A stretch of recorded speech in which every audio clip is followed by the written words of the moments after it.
November 3rd, 1927, the deadliest disaster in the history of Sydney Harbour took place.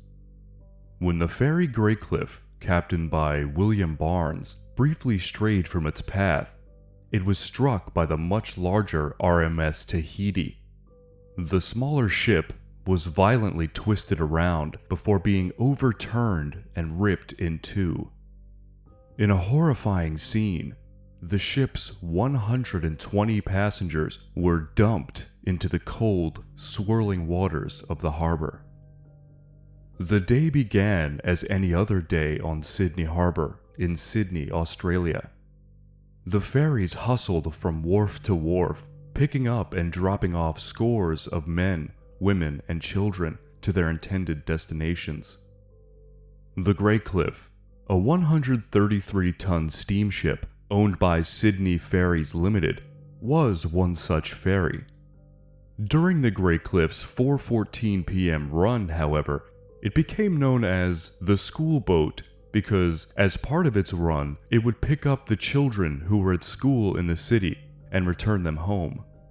In fact, this day, they would also be picking up children who had attended the meeting of the public school's Amateur Athletic Association at the cricket ground. The first leg of the Greycliff's journey was uneventful as usual. It departed Sydney's main ferry terminus, Circular Quay, on time and made it safely to its first stop at Garden Island. Here, the ferry picked up additional passengers, including some local dock workers, before pressing on to its next destination. At around the same time the Greycliff embarked on this portion of the route, the RMS Tahiti was on a similar path, heading out to sea. This Royal Mail ship dwarfed the commuter ferries in the harbor. Measuring at 460 feet in length, it was over 3.5 times longer than the Greycliff, which clocked in at a relatively meager 125 feet. Further, the Tahiti's immense 7,585 tons made it a staggering 57 times heavier. As the Greycliff headed toward its next stop, the RMS Tahiti was behind the ferry, traveling in the same direction on a parallel course. The Tahiti, likely eager to make good time on its trans-Pacific journey, was allegedly traveling at 12 knots, or roughly 14 miles per hour, which exceeded the speed limit of 8 knots, or 9 miles per hour, that was permitted in the area. Therefore, it was gaining on the Greycliff and set to pass it by.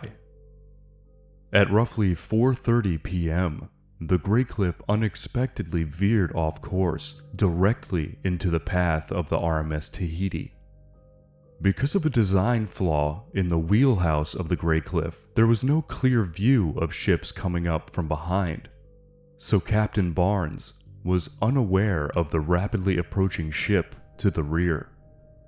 Even though Captain Thomas Carson of the RMS Tahiti saw the ferry turn into its path, it was too late to maneuver away.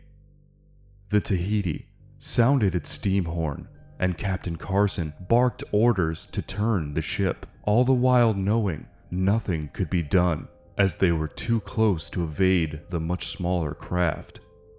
Terrified passengers of the ferry rushed to the port side to witness the enormous ship that was nearly upon them, just before the Tahiti collided with the Greycliff. The Tahiti struck mid-ship on the port side of the Greycliff, causing it to spin counterclockwise into the bow of the Tahiti. The ferry was pushed along momentarily while its deck tipped toward the water before it snapped completely in two and sunk breathtakingly quickly into the harbor. The entire ordeal took mere moments. In a flash, passengers of the Greycliff were frantically fighting for their lives in the cold waters of the harbor. Travelers positioned on the deck of the ship found themselves in a much better position to survive. However, many of the passengers were inside the cabin of the ship, where there was a ladies-only saloon and a men's smoking room. Those inside these areas became trapped. Even some who were located outside of the cabin were washed into the ship's interior when it split, and they also became trapped. What began as a mundane commute quickly turned into a mad scramble for survival. One fortunate aspect of this disaster was the proximity to rescuers. It just happened to be near the water police launch Cambria, so the rescue attempts began almost immediately. In all, 40 people died in this disaster, and an additional 50 suffered injuries. Only 6 of the deceased were school children. Of course, while the death of one child is far too many, the status of the ship as a school boat hints that that number could have been far greater. One notable victim of the disaster was Millicent Bryant. She was the first Australian woman to hold a pilot's license and had earned it only months prior to her death. The rescue efforts went on for hours and were conducted by police, volunteers, the Harbour Trust Fire Brigade, and 2 nearby ferries, the Curraba and the Wallara, who used their lifeboats to bring multiple survivors to shore, including Captain Barnes. As bodies of the deceased were pulled from the harbor, they were lined up on the historic man-o'-war steps before being taken to the city morgue. They continued to search for missing persons by spotlight until 8 p.m., after which time the accident site was marked with a green buoy carrying a red flag and a flashing light as a beacon for continuing the recovery efforts. For days following the event, parts of the ferry Greycliff washed ashore and recovery efforts persisted. A diver involved with the rescue paints a poignantly vivid picture that provides insight into how tragic and macabre an experience it was, with his account of recovering the body of 15-year-old victim Betty Sharp. Just before finishing work on Friday, I decided to have a look around a portion of the wreck which had not hitherto been explored. You can imagine my feelings when the figure of the little girl, standing upright and with outstretched arms, loomed up before me. Her clothes were torn to shreds. Further investigation revealed that one of the feet of the little girl had become jammed between a mass of twisted steel rods. I wrote on a slate, "Have found the body of a little girl," and sent the message up to my tender on the pontoon. After a great deal of difficulty, I managed to release the imprisoned foot, and the body was then sent to the surface.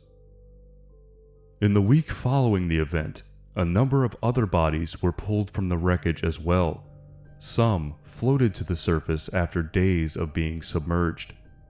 One such victim was identified only by an electric bill he had been carrying. Following the disaster, donations were collected for the Greycliffe Disaster Relief Fund, which was to be used for relatives of the victims of the disaster. By 1931, 33 people had received donations from the fund to assist with clothing and funeral costs. Initially, the blame was focused on Captain Carson of the Tahiti. Witnesses to the event, including other nearby ferry captains, noted that the Tahiti was traveling too fast. Additionally, as for the Greycliff veering into the path of the Tahiti, Sydney Ferries Limited blamed the bow wave theory. This assertion was that the wave created by the bow of the Tahiti was strong enough to pull the Greycliff into its path. Captain Barnes insisted that he did not even realize the ferry had gone astray from its course. On the other hand, Captain Carson asserted that if the Greycliff had not steered into the path of the RMS Tahiti, it would have passed without incident. Also, contrary to the assertions of the ferryman, Captain Carson denied traveling at the speeds alleged. Despite the initial blame, the results of the official investigations were somewhat controversial. There was contradictory testimony and evidence that confused the matter. The investigation involved multiple inquiries, who ultimately came to different conclusions as a result. The Court of Marine Enquiry, for example, found that the Tahiti was at fault. The Admiralty Court found the Greycliff to be at fault. Splitting the difference was the coronial inquest, which found both vessels to be culpable. By 1929, 9 awards had been issued to rescuers for bravery by the Royal Shipwreck Relief and Humane Society, including medals to 4 Greycliff passengers, 1 Greycliff crew member, 1 RMS Tahiti crew member, 2 water police officers, and another to a passenger of the Wallara. Thanks for watching. If you enjoyed the video, I'd appreciate it if you liked the video and subscribe to my channel for more content like this.